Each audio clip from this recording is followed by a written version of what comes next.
존재로서 하나님의 백성다운 삶을 살아내지 못한다면 그 선교가 잘 되지 못할 것입니다. 그래서 이렇게 예수 그리스도를 닮는다는 것은 하나님의 우리를 향하신 큰 목적인데, 그런데 정작 우리 그리스도인들은 또 세상은 그것에 별 관심이 없습니다. 왜냐하면 이 세상은 어떤 실적이나 효율을 중시하는 사회입니다. 그래서 뭔가를 하는 것에는 관심이 많지만 우리가 뭐가 되는 것, 우리가 변화되는 것에는 많이 관심이 없습니다.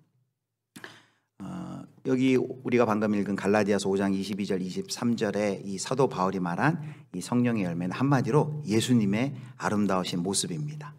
그래서 그 예수님의 그 아름다운 모습을 우리가 소망하면서 우리가 닮아가기를 이제 원하는 것이죠. 그래서 우리가 이번 한 9주 동안 우리가 어떤 종류의 사람이 될 것인가, 성령께서는 예수 그리스도를 믿고 성령께서 내주하시면 우리 안에서 이제 예수님을 닮아가도록 역사하시기 시작하는데, 그 하나님의 역사를 통해 맺어지는 열매들이 바로 오늘 우리가 방금 읽은 성령의 그 이제 9가지 열매라는 것이죠. 한 신학자가 매일 이런 기도를 했다고 합니다. 제가 읽어드릴게요. 하늘에 계신 아버지, 오늘 제가 주님의 임재 안에서 살고 주님을 더욱 기쁘시게 하기를 기도합니다. 주 예수님, 오늘 제가 저의 십자가를 지고 주님을 따르기를 기도합니다. 성령님, 오늘 성령님이 저를 충만하게 채워주시고 성령의 열매, 사랑과 희락과 화평과 오래 참음과 자비와 양성과 충성과 온유와 절제가 제 삶 속에서 익어갈 수 있도록 해주시기를 기도합니다. 이 기도를 누가 했냐면요, 유명한 영국의 복음주의 신학자인 존 스토트가 평생에 아침마다 일어나면 하나님께 드렸던 기도였습니다. 거기 보면 이런 기도가 있죠. 방금 읽은 것처럼 성령님, 저를 충만하게 채워주시고 성령의 열매가 제 삶 가운데 맺혀지게 해주십시오. 그래서 실제로 이 존 스토트를 본 많은 분들이 그런 고백을 했다고 합니다. 내가 본 사람 중에 가장 예수님을 닮은 사람이었다. 이 존 스토트의 간절한 소망과 기대대로 성령 하나님께서 존 스토트의 삶 가운데 성령의 열매를 가득히 맺혀지게 했고, 그래서 예수님을 닮은 사람으로 그렇게 변화시켰던 것 같습니다. 그래서 저희도 이 시리즈 9주 동안 같이 함께 하면서 이런 기도를 드렸으면 좋겠습니다. 예수님, 하나님, 제가 예수님 닮기를 원합니다. 성령 하나님, 내 안에서 성령 하나님 역사하셔서 성령의 열매를 맺어지게 해주십시오. 그렇게 함께 기도하고 함께 순종했으면 좋겠습니다. 오늘 이제 첫 번째 주제가 사랑인데요. 이 매 주제마다 부제가 담겨 있습니다. 부제가 교환해 보면 부제가 이렇게 돼 있죠. 거래 관계가 판치는 세상에서 맺는 열매이다. 그래서 이 세상이 어떤 세상인지 얘기하죠. 그래서 이 세상의 지배 문화를 이 9번 과를 진행하면서 이 세상의 지배 문화를 살펴볼 것입니다. 그 열매를 맺지 못하게 하는 이 세상의 어떤 가치관이나 정신이나 신념이나 그런 것을 정확하게 분별하고, 그래서 그것에 반대되에 대항하여 나갈 때 그 성령의 열매를 맺혀질 수 있기 때문에, 그래서 중요하게 우리가 살펴봐야 되는 게 지배 문화가 어떠한지를 우리가 살펴볼 것입니다. 그래서 이제 설교는 이렇게 3단계로 구성이 될 거예요. 첫 번째는 성령의 열매가 뭔지, 오늘 같으면 사랑의 열매가 성경에서는 어떻게 이야기를 하는지를 먼저 이야기하고, 그 다음에 그 사랑의 열매를 맺지 못하도록 하는 이 세상의 지배 문화는 어떤 것이 있는지 그걸 살펴보고, 그러면 그 지배 문화 속에서 우리가 성령의 열매를 맺혀지기 위해서는 어떤 순종과 어떤 노력을 해야 되는지, 그렇게 이제 3단계에 걸쳐서 설교를 진행해 나가도록 하겠습니다. 첫 번째, 이제 성경이 말하는 사랑에 대해서 우리가 살펴보도록 하겠습니다. 우리가 기독교를 사랑의 종교라고 흔히들 말합니다. 기독교를 알고 그리고 성경을 아는 사람들은 쉽게 기독교가 사랑의 종교다라는 말에 고개를 끄덕일 것입니다. 왜냐하면 성경이 이렇게 두껍지만 예수님께서 성경을 딱 2절로 요약을 해주셨죠. 뭐라고 얘기하셨냐면 마태복음 22장 37절에서 40절 말씀입니다. 예수께서 이르시되 내 마음을 다하고 목숨을 다하고 뜻을 다하여 주 너의 하나님을 사랑하라 하셨으니 이것이 크고 첫째 되는 계명이요 둘째도 그와 같으니 내 이웃을 내 자신같이 사랑하라 하셨으니 이 2계명이 온 율법과 선지자의 강령이니라. 성경을 딱 둘로 조린다면 뭡니까? 하나님 사랑, 이웃 사랑, 이렇게 조릴 수 있다라고 라고 예수님이 말씀해 주셨어요. 근데 그걸 아예 또 한 절로 또 줄이면 어떻게 되겠습니까? 성경의 요절이 뭐죠? 성경의 요절이라고 말하면 대개 뭘 말합니까? 요한복음 3장 16절이죠. 요한복음 3장 16절 우리 같이 읽겠습니다. 시작. 하나님이 세상을 이처럼 사랑하사 독생자를 주셨으니 이는 그를 믿는 자마다 멸망하지 않고 영생을 얻게 하려 하심이라. 네. 아멘. 많은 성도님들이 또 암송하시는 성경에 정말 한 구절만 말한다면 성경의 요절이라고 할 수 있는 요한복음 3장 16절에도 하나님이 세상을 이처럼 사랑하셨다라고 말합니다. 그리고 요한일서 4장 8절에는 이렇게 얘기합니다. 사랑하지 아니하는 자는 하나님을 알지 못하나니 이는 하나님은 무엇이라 그랬습니까? 사랑이심이라 그랬습니다. 하나님은 사랑이심이라. 그런데 오늘 바울이 성령의 열매 갈라디아서 5장 22절 시작하면서 이 사랑을 가장 앞에 두었어요. 이게 의미하는 바가 큽니다. 이 순서도 굉장히 중요한데 사랑을 가장 많이 앞에 두었습니다. 그리고 여러분 알듯이 고린도전서 13장 사랑장에도 보면 제일 마지막에 13장에 뭐라고 얘기냐면 그런즉 믿음, 소망, 사랑 이 세 가지는 항상 있을 것인데 그 중에 제일은 뭐라 그래요? 사랑이라고 얘기합니다. 이 사도 바울이 굉장히 사랑을 좋아하나 보다 이렇게 생각할 수 있습니다. 여러분 왜 믿음, 소망, 사랑 세 가지가 항상 있는데 그 중에 제일을 사랑이라고 했을까요? 여러분 그런 질문 해보지 않으셨습니까? 오늘 갈라디아서 5장 22절에 사랑이 제일 처음 나온 것하고도 연결이 됩니다. 이 학자들은 이렇게 요 구절에서 요거에 집중하는데 여기 이 성령의 열매가 단수예요. 그러니까 우리가 생각하면 성령의 9가지 열매들 해가지고 본문에 나와 있는 오직 성령의 열매들은 이렇게 할 것 같은데 그 헬라어 단어가 단수입니다. 그러니까 성령의 열매예요. 실제로 그래서 우리 홈페이지 가보면 그 디자인 홈페이지 그 광고에 보면은 요번에 열매를 그냥 하나만 그려놨습니다. 요걸 반영하려고. 성령의 사실은 9가지 열매가 아니라 성령의 열매가 있고 그 안에 구분은 되는데 떨어지지 않는 9가지의 그 열매가 그 양상이 그 안에 들어있다라고 보시면 되겠습니다. 근데 그 중에서도 이 사랑이 그리스도인의 삶 가운데 가장 으뜸이 되기 때문에 하나님의 속성을 가장 잘 나타내기 때문에 사랑을 가장 앞에 둔 것입니다. 마치 이렇게 생각하면 될 것 같아요. 여러분 프리즘에 빛이 들어오면 그 빛이 어떻게 프리즘을 통과하면 됩니까? 어떻게 됩니까? 빨주노초 파남보 이렇게 퍼지는 것처럼 하나님의 사랑이 마치 이렇게 사랑, 희락, 화평, 오래 참음 이런 다양한 양상의 사랑의 다른 양상이다 이렇게 이해하셔도 좋을 것 같아요. 그걸 보여주는 것이 바로 또 고린도전서 13장 13장에 믿음, 소망, 사랑 중에 그 중에 제일은 사랑이라 한 거예요. 왜 사랑이라 했느냐? 거기 고린도전서 13장 13절 보면 각주로 1 해놓고 제일은 해놓고 그 밑에 각주 1 해놓고 가장 큰 것은 이렇게 돼 있어요. 그러니까 믿음이 쉽게 말하면 믿음이 사랑과 소망을 포함한다는 말이에요. 이게 무슨 말인 거 보니까 고린도전서 13장 7절에 보면 이렇게 돼 있어요. 사랑은 모든 것을 믿으며 사랑은 모든 것을 바라며 즉 사랑 안에 믿음과 소망이 포함되어 있는 거예요. 그렇게 보니까 고린도전서 13장을 보면은 이제 고린도전서 13장 4절부터 사랑은 오래 참고 온유하며 시작하잖아요. 사랑이 뭐래요? 오래 참음이래요. 사랑은 오래 참고 사랑은 뭐래요? 온유하며. 그러니까 사랑의 열매들이 그 사랑 안에 다 들어있는 거예요. 그래서 사랑이 그만큼 중요하고 이 사랑의 그 속성이 하나님의 속성을 가장 잘 나타낸다라고 할 수가 있습니다.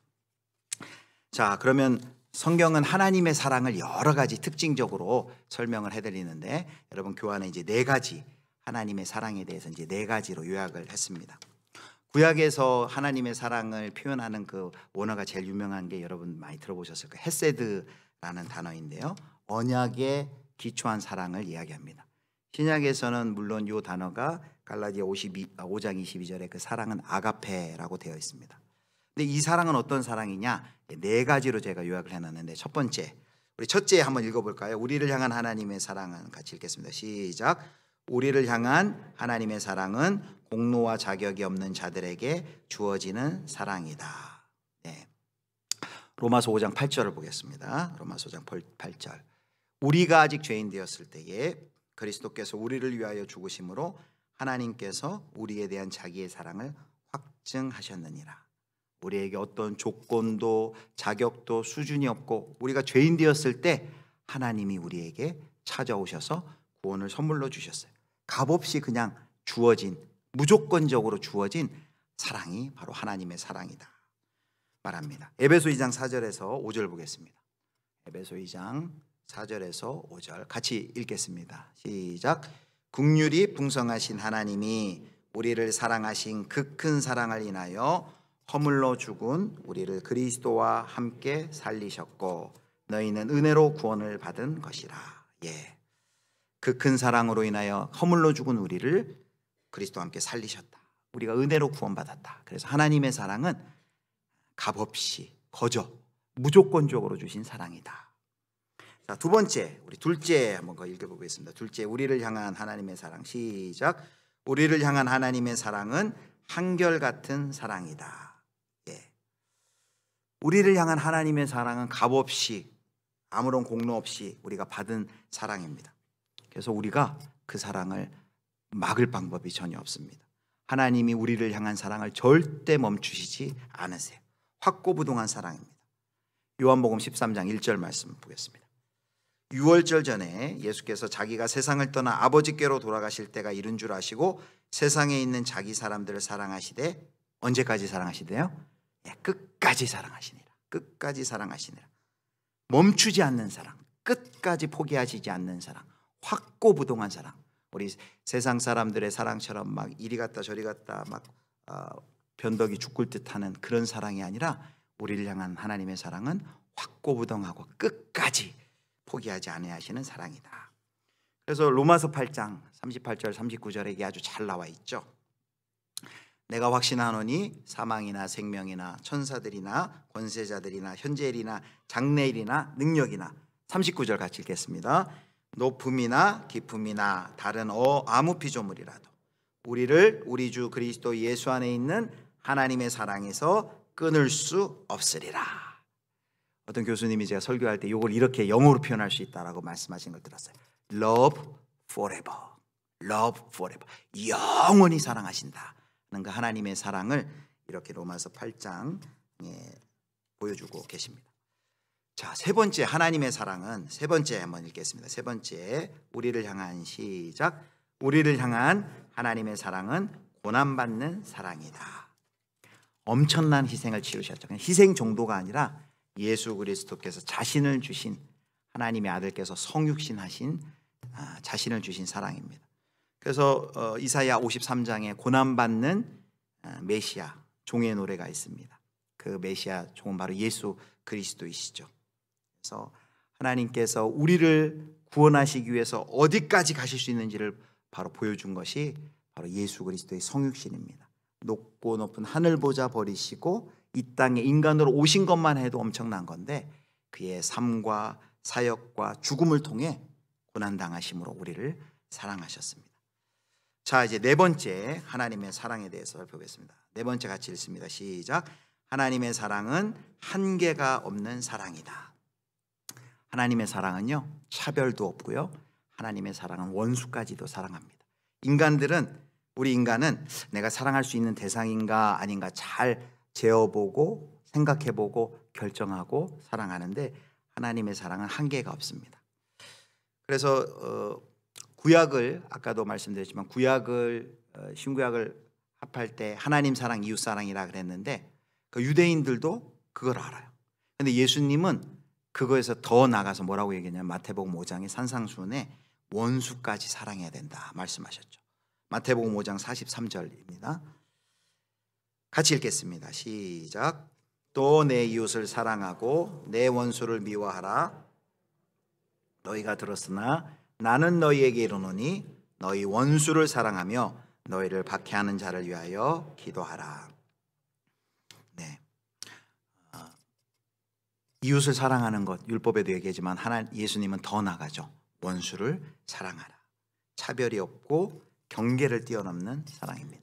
그래서 누가복음 10장의 선한 사마리아인의 비유를 보면 그 시대의 문화와 그 민족적인 종교적인 한계를, 민족적인 인종적인 한계를 뛰어넘는 공경에 처한 사람을 기꺼이 돌보는 하나님의 사랑을 닮은 이야기가 바로 사마리아인 비유에 나와 있습니다. 일정한 기준에 맞는 사람만 사랑하려는 저희에게 누가 우리에게 도전을 하시는 것이죠. 그 이야기를 통해서 누가 이 사람의 이웃이 되겠느냐라면서 도전을 하시죠. 그래서 우리가 네 가지 하나님의 사랑을 간략하게 우리가 생각해 봤습니다. 우리가 잘 알지만 하나님의 사랑은 무조건적이고, 하나님의 사랑은 한결같은, 포기하지 않는 한결같은 사랑이고, 하나님의 사랑은 자신을 주시기까지 희생하는 고난당하는 사랑이고, 한계가 없는, 차별을 뛰어넘는, 원수까지 사랑하는 그 하나님의 사랑이다. 바로 그 하나님의 사랑을 누가 경험했습니까? 바로 저와 여러분이 그 하나님의 사랑의 수혜자고 그 하나님의 사랑을 경험한 하나님의 백성인 줄 여러분 믿으시길 바랍니다. 바로 성경 내내 이야기하는 게 그거 이야기 아닙니까? 하나님의 사랑은 어떠한가? 하나님의 사랑, 하나님은 누구시고 하나님은 어떻게 사랑했는가를 바로 이 성경이 이야기를 하고 있는 것이죠. 바로 그렇게 우리가 하나님의 무조건적인, 값없는, 끊임없는, 포기하지 않는, 그리고 자신을 희생하신, 그리고 한계를 뛰어넘는 그 사랑을 우리에게 베풀어 주었다라고 말씀하시는 것이죠. 자, 그렇다면 우리가 이제 그 사랑을 경험했는데 그 하나님의 사랑을 경험한 우리, 그냥 그렇게 사랑받고 끝입니까? 하나님의 말씀이 우리에게 요구하는 것이 있습니다. 예수님께서 말씀하십니다. 하나님의 이 놀라운 사랑을 경험한 사람들이 이제 반응해야 될 것이 있어요. 마가복음 12장 30절입니다. 3번 지금 합니다. 타인지향적인 사랑. 자, 같이 읽겠습니다. 시작. 내 마음을 다하고 목숨을 다하고 뜻을 다하고 힘을 다하여 주 너의 하나님을 사랑하라 하신 것이요. 하나님의 사랑을 처음 경험한 사람이 반응해야 될 첫 번째가 뭐냐면 주 너의 하나님을 마음을 다하고 목숨을 다하고 뜻을 다하여 사랑하라 라고 말한 것입니다. 그리고 바로 이어서 12장 31절에 보면 이렇게 말합니다. 둘째는 이것이니 내 이웃을 내 자신과 같이 사랑하라 하신 것이라. 이보다 더 큰 계명이 없느니라. 자, 하나님, 내가 너를 이런 무조건적이고 그리고 끊임없는, 다함없는 사랑으로 너를 사랑했다. 그러니 너도 마음을 다하고 목숨을 다하고 뜻을 다하고 힘을 다하여 너의 하나님을 사랑하라. 이렇게 하고 끝나지 않으셨어요. 그 다음에 붙은 게 뭐냐면 둘째는 이것이니 내 이웃을, 우리 주변에 있는 타인을, 내 이웃을 내 몸과 같이 사랑하라고 말했습니다. 그러니까 하나님은 사랑하는데 나는 이웃 사랑하는, 인간 사랑하는 이런 건 없다는 거예요. 하나님의 사랑을 네가 받았니? 그렇다면 너도 마음을 다하고 뜻을 다하여 목숨을 다하여 하나님을 사랑해. 그리고 또 너의 이웃을 너의 몸과 같이 사랑해 라고 말합니다. 즉 하나님의 사랑은 언제나 하나님을 향한 우리의 사랑뿐만 아니라 그 사랑을 받은 우리가 주변과 타인을 향해 그 사랑이 향하도록 우리를 인도하십니다. 그래서 바로 하나님의 사랑은 타인지향적인 사랑이다, 이타적인 사랑이다 라고 말할 수 있습니다. 요한일서 4장 19절 21절, 제가 요거는 그 자막을 안 드렸을 수도 있는데 제가 읽겠습니다. 그냥 우리가 사랑하면 그가 먼저 우리를 사랑하셨습니다. 누구든지 하나님을 사랑하라 하고 그 형제를 미워하면 이는 거짓말하는 자니 보는 바 그 형제를 사랑하지 아니하는 자는 보지 못하는 바 하나님을 사랑할 수 없느니라. 우리가 이 계명을 주께 받았나니 하나님을 사랑하는 자는 또한 그 형제를 사랑할지니라. 하나님의 사랑을 받은 우리가 하나님을 사랑함과 동시에 우리 이웃 타인을 향하여 그 사랑을 보여줘야 된다는 것을 말씀하고 계십니다. 성경 여러 군데 얘기해요. 에베소서 5장 1, 2절, 또 요한일서 3장 16절 18절, 요한일서 3장 16절을 읽겠습니다. 그가 우리를 위하여 목숨을 버리셨으니 우리가 이로써 사랑을 알고 우리도 형제들을 위하여 목숨을 버리는 것이 마땅하니라. 바로 하나님의 사랑의 결정적인 특징을 그래서 이렇게 얘기할 수 있습니다. 바로 타인지향적인 사랑이다. 우리가 하나님의 사랑을 본받도록 부름받은 것은 우리 자신에서 벗어나서 다른 사람의 안녕에까지, 다른 사람까지 관심을 기울이는 것, 그런 삶으로 우리를 부르셨다라는 것을 의미합니다. 자, 그래서 만약에 이렇게 우리가 정말 하나님의 사랑을 받은 우리가 하나님을 사랑하고 그 하나님의 사랑으로 타인을, 이웃을, 형제를 사랑할 때 성경은 뭐라고 얘기하냐면 여러 가지를 네가 증거하게 될 것이다 라고 말합니다. 제가 4번에서 두 가지를 써놨는데요. 첫 번째는 서로 사랑하면, 타인을 사랑하면 그것이 뭘 증거하냐면, 첫 번째는 하나님에 대한 증거가 될 수 있다라고, 증거가 된다라고 말합니다. 요한일서 4장 12절 같이 읽겠습니다. 시작. 어느 때나 하나님을 본 사람이 없으되 만일 우리가 서로 사랑하면 하나님이 우리 안에 거하시고 그의 사랑이 우리 안에 온전히 이루어지느니라. 서로를 향한 우리의 사랑이 하나님의 사랑을 보이게 만든다고 말합니다. 보이지 않는 하나님을 보여주는 그런 역할을, 바로 서로를 향한 사랑이 그 역할을 한다. 또 두 번째는 예수님의 제자라는 것을 증거한다고 얘기해요. 요한복음 13장 34절에서 35절 보겠습니다. 새 계명을 너희에게 주노니 서로 사랑하라. 내가 너희를 사랑한 것 같이 너희도 서로 사랑하라. 35절 같이 읽습니다. 너희가 서로 사랑하면 이로써 모든 사람이 너희가 내 제자인 줄 알리라. 아멘. 우리가 서로 사랑하면 세상의 사람들이 어떻게 우리를 안다고요? 아, 저 사람 예수 믿는 예수님의 제자 맞네 라고 안다는 거예요. 바로 서로 사랑하는 걸 통해. 그뿐만이 아니라 이제 제가 여기 포함은 안 되지만 요한일서 3장 14절 같은 경우요, 서로에 대한 사랑은 우리 안에 하나님의 생명이 있다는 것을 증거하는 것이다라고 말합니다. 우리는 형제를 사랑함으로 사망에서 옮겨 생명으로 들어간 줄을 알거니와 사랑하지 아니하는 자는 사망에 머물러 있느니라. 형제를 사랑함으로 사망에서 옮겨 생명으로 들어간 줄을 알거니와 그랬습니다. 바로 형제가 서로 사랑하는 것이 바로 우리 안에 생명이 있다는 것을 증거한대요. 자, 이렇게 하나님의 사랑을 경험한 사람들이 하나님을 사랑하고 그 사랑으로 이웃과 형제를 사랑할 때 그것은 하나님을 보여주고 예수의 제자가 되었다는 증거가 되고 우리 안에 생명이 있다는 증거가 된답니다. 그런데 이제 두 번째 단계로 넘어가는데, 이 세상의 세속의 문화, 지배 문화는 사랑의 열매를 맺지 못하도록 만드는 문화다라는 것입니다. 이 시대는 그 하나님의 사랑의 성품을 구현하려고 어떻게 하든지 그 열매를 배양하고 열매를 맺으려고 하는데, 이 세속의 문화는 그것을 방해한다는 거예요. 그럼 이 세상의 문화가 도대체 어떠하길래 그 성령의 열매를, 사랑을 맺지 못하도록 하는지를 살펴보도록 하겠습니다. 이제 네 가지 살펴봤는데요. 첫 번째는, 이 세상의 문화는 첫 번째로 자기 이익을 추구하는, 부추기는 문화입니다. 자기 이익을 부추기는 문화.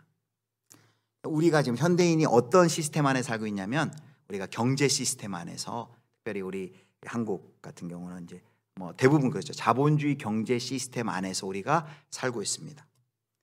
옛날 같으면 이렇게 물물 교환하고 우리 집의 농산물과 집신을 바꾼다든지 했는데, 이것이 발전해서 이제 자본주의 사회 속에서 이 경제 시스템이 너무나도 편리하죠.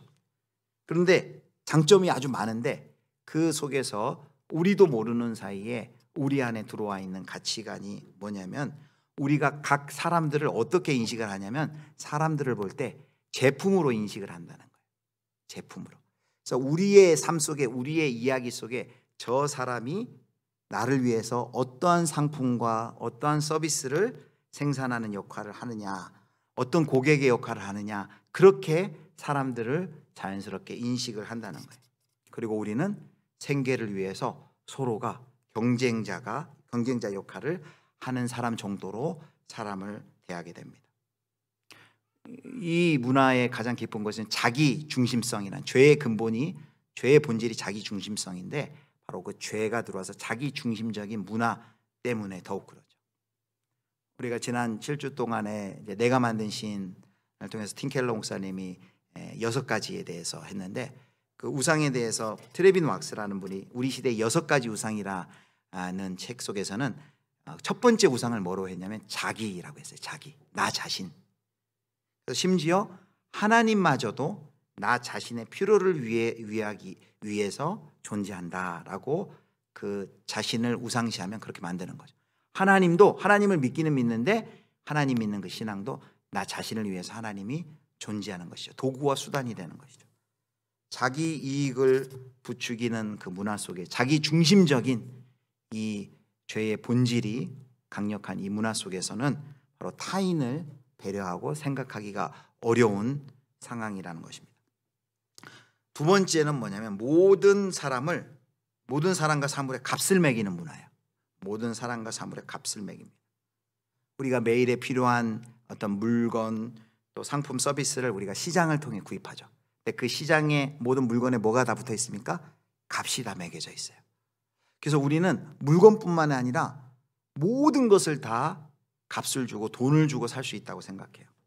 뭐 물건뿐만 아니라 어떤 지식, 어떤 통찰력, 어떤 이미지, 어떤 명성, 건강, 안전, 시간, 사랑, 심지어는 신체 조직까지도 돈을 주고서 살 수 있다고 생각해요. 다 값이 매겨져 있어요. 그리고 심지어 사람에게도 값이 매겨져 있어요. 연봉 얼마. 그 사람을 보면 그 값이 나오죠. 근데 이런 시장 경제 체제 하에서 우리의 기술과 능력의 가격을 매기는 그런 사회 속에서는 어떤 문제가 생기냐면 사람들의 그 가치를 그 사람이 받는 급여와 동일시하는 겁니다. 그래서 고연봉 전문직에 종사하는 사람보다 일용직 월급을 적게 받는 사람이 덜 중요한 사람이다라는 생각을 하게 돼요. 사람의 가치가 뭘로 평가돼요?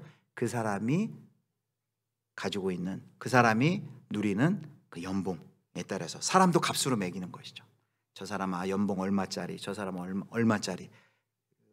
그 사람의 어떤 being, 존재됨과는 상관없이 그 사람을 값으로 매기는 문화입니다. 그리고 가격이 매겨지지 않는 대상들도 있어요. 예를 들면 주부들 월급이 없잖아요. 그러니까 주부들이 하는 육아나 가사는 아주 하찮게 여겨요. 육아 또 가사 얼마나 귀한 일입니까? 그런데 값으로 매길 수 없으니까 하찮게 여기는 것이죠. 그래서 그 일에 굉장히 자부심을 가지고 그 일을 하시던 주부들도 때때로 자괴감이 드는 것이에요. 아, 내가 이렇게 평생 애들만 키우고 이렇게 가사 노동만 하다 내 인생이 늙어야 되나 하는 그런 생각을 하게 됩니다. 무가치한 존재로 느껴지게 됩니다. 바로 이 세속의 문화가 사람을 값으로 매기는 문화 때문에. 세 번째는 이제 계약 관계입니다. 우리 이 세상에 보면 많은 것들이 다 계약으로 이루어져 있어요. 모든 관계를 자기 이익에 근거해서 평가합니다. 그래서 도움이 안 되는 사람들 그리고 사물들에 대해서는 철저히 무관심합니다. 그리고 자기 이익에 따라 이익이 되면 계약을 하고 그 관계를 지속하고 이익이 안 되면 계약을 끊으면 그 다음부터는 뭐 언제 우리가 만나느냐는 식으로 철저하게 외면을 합니다. 거래가 깨지면 관계도 끝나고 마는 세상입니다. 이런 거래를 부추기는 세상 속에서 타인 지향적인 사랑을 추구하기가 쉽지 않은 것이죠.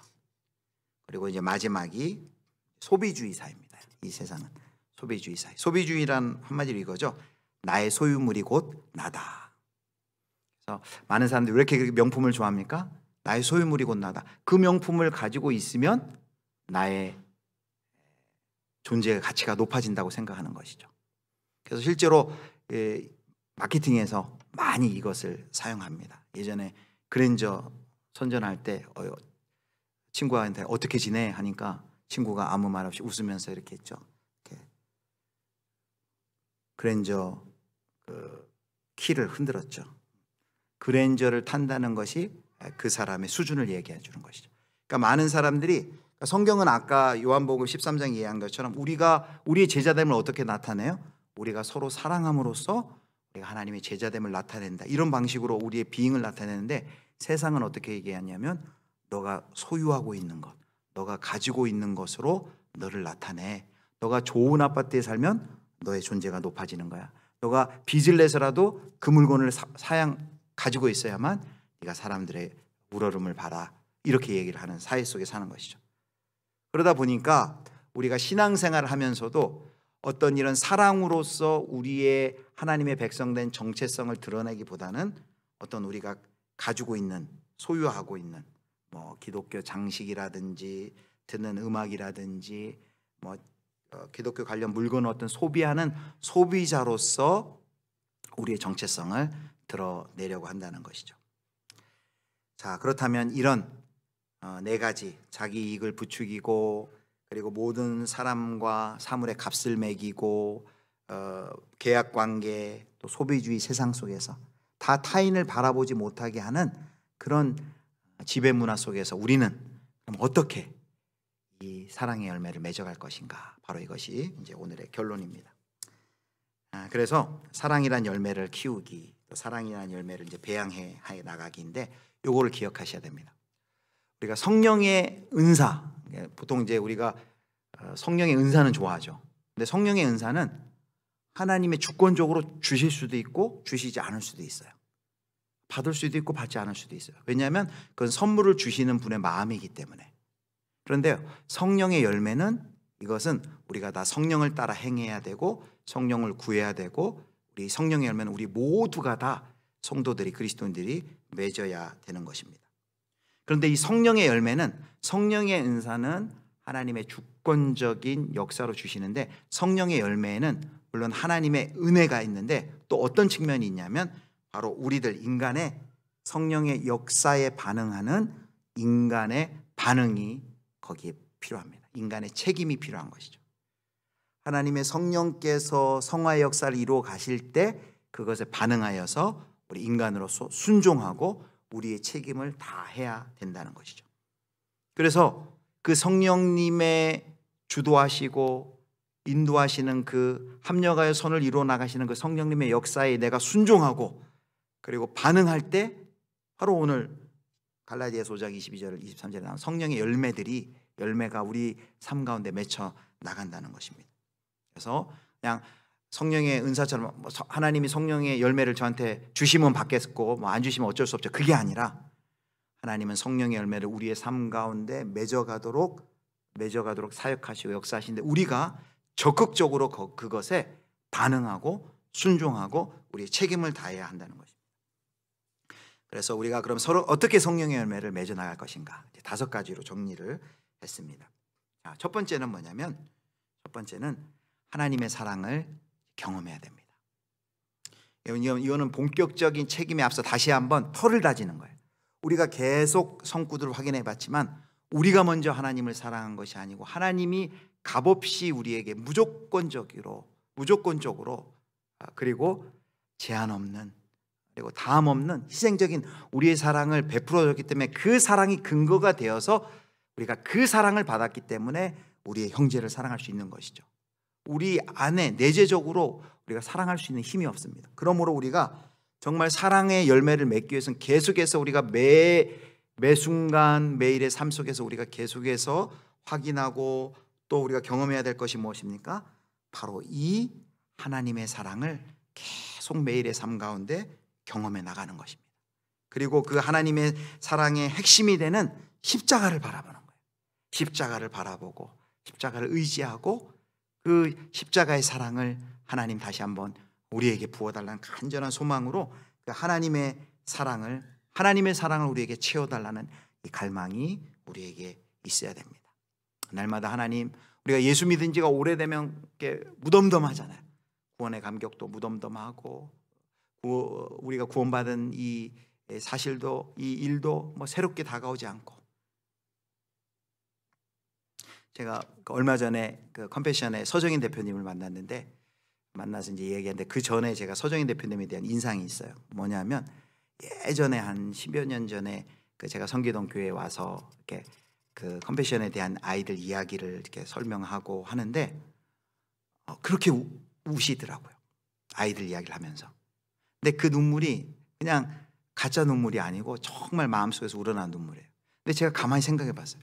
이분이 이렇게 컴패션에 대한 설명을 하면 그냥 뭐 한 달에 한 번이 아니라 거의 매주 교회마다 가셔가지고 이렇게 설명하고 아이들 이야기를 할 텐데 그럼 이분이 오늘만 특별히 은혜 받아서가 아니라 매번 이러실 거 아닌가라는 생각이 들어요. 그러니까 그분에게는 그 하나님의 사랑과 아이들을 향한 긍휼과 사랑이 늘 그 마음 가운데 있는 거예요. 그래서 제가 그 눈물을 보면서 정말 참 부러웠고 저 자신을 봤어요. 하나님의 구원받은 지 너무 오래돼서 여전히 무감각한 나의 모습을 보게 됐어요. 그러니까 우리가 날마다 무릎 꿇을 때마다 기도할 때마다 뭘 간구해야 됩니까?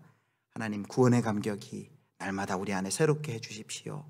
십자가의 사랑이 나에게 새로워지게 해주십시오 하고, 꼭 뭐 눈물을 흘려서가 아니라, 그래서 첫 번째로는 우리가 사랑의 열매를 맺기 위해서는 이 하나님의 사랑을 다시 한번 경험을 해야 된다는 것이죠. 그리고 두 번째는 상대방의 가치를 세워주기라고 했습니다. 상대방의 가치를 세워주기. 요즘은 이 시대가 갑질이라는 단어가 많이 회자되잖아요. 그래서 갑과 을 해가지고 이렇게 하대하고 아무렇게나 대하고 무례하게 대하고, 특별히 뭐 우리 종업원이나 배달하시는 분들 그런 일을 많이 봅니다. 여러분, 그런 말이 있습니다. 그 사람의 진짜 신앙은 주일 11시 예배 드리는 모습이 아니라 평일에 그 사람이 식당에 가서 밥 먹을 때 드러난다고. 식당 가서 밥 먹을 때 어떻게 주문하고 어떠한 태도로 종업원을 대하고, 그리고 택배 배달하는 그런 분들을 대하는, 세상에서 뭐 아까 얘기했죠, 값으로 매기는 세상, 연봉이 낮다고 세상 사람들 다 무시하는 그런 세상 속에서 하나님의 존귀한 형상으로 여기고 그 사람의 가치를 세워주고 그 사람을 높여주는, 존중하고 인격을 존중하고 그 사람의 하는 일을 존중해주고, 규칙을 함께 직장에서 일하면서 함께 규칙을 지키고 무례히 하지 않고 또 불법을 요청하지 않고, 이런 것이 다 상대의 가치를 존중해 주는 것이죠. 바로 이렇게 상대의 가치를 존중해 주는 것이 그 사람을 사랑하는 것입니다. 그래서 상대방을 하나님의 형상으로 여기고 그 상대방을 존중하고 무례히 행하지 않는 연습을 우리가 해야 됩니다. 세 번째부터가 조금 더 구체적입니다. 세 번째가 이제 타인에게 주목하기, 타인을 주목하는 것입니다. 우리가 다른 사람을 주목하지 않고서는 그들을 사랑할 수가 없죠. 사실 제가 이 설교를 준비하면서 많이 회개했어요. 왜냐하면 제 자신을 보게 되더라고요. 다른 사람을 주목해야 되는데 사실 우리의 시선은 늘 어디에 있습니까? 나만 보잖아요. 나만 보고 나의 이익에만 관심이 있고, 다른 사람은 상품으로 보고 나한테 이익이 되면 다가가고 나한테 이익이 안 되면 연락도 안 하고, 이런 거래 중심적인 시각이 우리에게 팽배합니다. 그런데 오늘 하루도 한번 생각해 보세요. 이렇게 곰곰이 오늘 하루 내가 오늘 하루 동안 타인의 필요와 관심사에 얼마만큼 시간을 쏟았는지. 근데 뭐 당연히 우리 자신을 위한 그 시간을 더 많이 쏟았겠죠. 그러나 때때로 내가 오늘 보낸 시간 중에 타인을 생각하고 타인을 배려하기 위해서 나는 시간을 보냈는지 생각해 보면, 우리의 시간 중에 절대적으로 많은 시간들이 타인을 배려하기보다는, 타인을 생각하기보다는 그냥 나 중심에 나의 유익을 위해서만 시간을 많이 보냈고, 타인을 주목해 보지 못했다. 그러니까 다른 사람의 필요를 알려면은 뭘 봐야 돼요? 그 사람을 잘 주목해서 봐야 돼요. 우리 사무 간사님이 이제 새로 이렇게 일을 시작하셨는데, 간혹 이제 아침에 제가 출근해 보면 제가 이렇게 부탁한 게 아닌데 이렇게 있어요. 근데 그게 뭐냐면 저한테 꼭 필요했던 거예요. 그러니까 이렇게 곰곰이 들어와가지고 사무실을 보셨던 것 같아요. 목사님에게 이게 필요한 것 같다 해가지고 그거 이렇게 사다 놓으셨더라고. 되게 감사했습니다. 그러니까 그 사람에게 무엇이 필요한지 잘 주목해 봐야지 그 사람에게 필요를 채워줄 수 있지 않습니까? 그래서 타인을 주목하는 그런 연습을 많이 해야 됩니다. 제가 이거 잘 못해요. 잘 못해서 이렇게 집에서 이렇게 아내한테도 이 부분에 이렇게 지적을 받습니다. 이렇게 식사하고 상대방하고 얘기를 해야 되는데 핸드폰 계속 보고 있고 주목을 잘 하지 못해요. 저도 이 설교를 계기로 반성하고 회개하고 좀 저도 노력하려고 합니다. 타인을 주목하는 것, 타인이 이야기할 때 몸을 돌려서 이야기를 경청하는 것, 이게 다 타인을 배려하는 시작이죠. 네 번째, 은혜로 주고받기입니다. 은혜로 주고받기. 우리 기독교 신앙에는 아름다운 전통이 있습니다. 그게 뭐냐면 환대입니다. 선물을 주는 것입니다. 환대. 우리가 사실 하나님께 구원을 선물로 받았지 않습니까? 값없이 구원을 선물로 값없이 받았습니다. 값없이 받았기 때문에 사실 우리가 보답을 기대하지 않고 값없이 베푸는 그런 기회를 우리가 많이 가지면 좋을 것 같아요. 여러분 최근에 선물을 받아보신 적 있습니까? 또는 선물을 해보신 적 있습니까? 어떤 관계를 따져서 이 선물을 해주면 저 사람이 나한테 나중에 이렇게 이익이 되겠다 이렇게 얘기하면 그건 선물이 아니라 뭐가 돼요? 뇌물이 되겠죠. 그런 거 생각하지 않고 그리고 값없이 기대하지 않고 베푸는 것, 이런 것들이 사회 속에서 이루어지는 것이 헌혈 같은 것도 그렇잖아요. 헌혈도 값없이 나의 피를 필요한 소중한 분에게 주는 것이고, 또 자원봉사도 그렇지 않습니까? 자원봉사도 내가 뭘 받으려고 하는 것이 아니라 내가 값없이 베푸는 것이고, 재능 기부도 그렇고. 그래서 우리 그리스도인들이 이런 은혜로 받은 그것을, 은혜로 받은 그 선물을 은혜로 주는 연습을 우리가 해나가야 됩니다. 마지막으로 이제 청지기직 수행하기입니다. 청지기직. 우리가 청지기가 무엇입니까? 청지기는 내 소유가 내 것이 아니라 주인이 있다라는 것이죠. 그리고 그 주인의 의도에 맞게 그것을 사용해야 됩니다. 우리의 소유가 우리의 것이 아니고 모든 것을 주관하신 하나님의 소유고 하나님의 목적을 위해서 나에게 맡겼다라는 것을 우리가 인식한다면, 우리가 가지고 있는 모든 시간과 물질과 가지고 있는 것을 우리가 하나님의 나라의 통치와 다스림을 위해서 우리가 사용할 수 있습니다. 바로 이런 청지기 의식을 가질 때 아까 이야기한 것처럼 타인의 필요도 더 눈에 보이게 될 것입니다. 우리가 보통 코이노니아라는 그 헬라어 단어가 이렇게 교제, 교통, 참여라고 쓰이는데 더 풍성한 의미는 뭐냐면 물질적인 소유를 포함해 우리의 삶 전체를 나누는 것이 바로 코이노니아, 교제입니다. 우리가 성도의 교제라고 하죠. 바로 성도의 교제와 교통. 그래서 우리는 모든 것을 함께 서로 나눌 수 있습니다.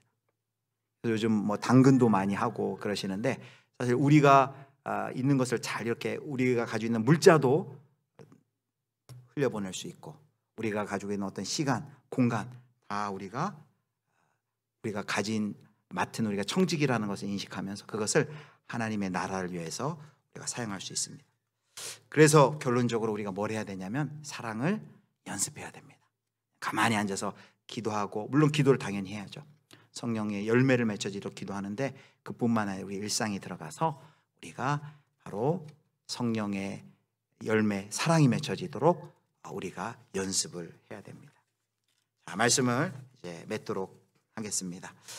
오늘 성령의 첫 번째 열매, 사랑에 대해서 우리가 살펴봤습니다. 하나님의 무한한 희생적인 그 사랑을 경험한 우리는 당연히 하나님을 마음과 몸과 뜻을 다 사랑할 뿐 아니라 우리 이웃을 사랑해야 된다는 그 당연한 하나님의 명령이 있는데, 이것은 우리 자체적으로 어떤 능력이, 사랑의 능력이 있어서가 아니라 하나님의 사랑을 경험했기 때문에 우리가 그렇게 할 수 있다.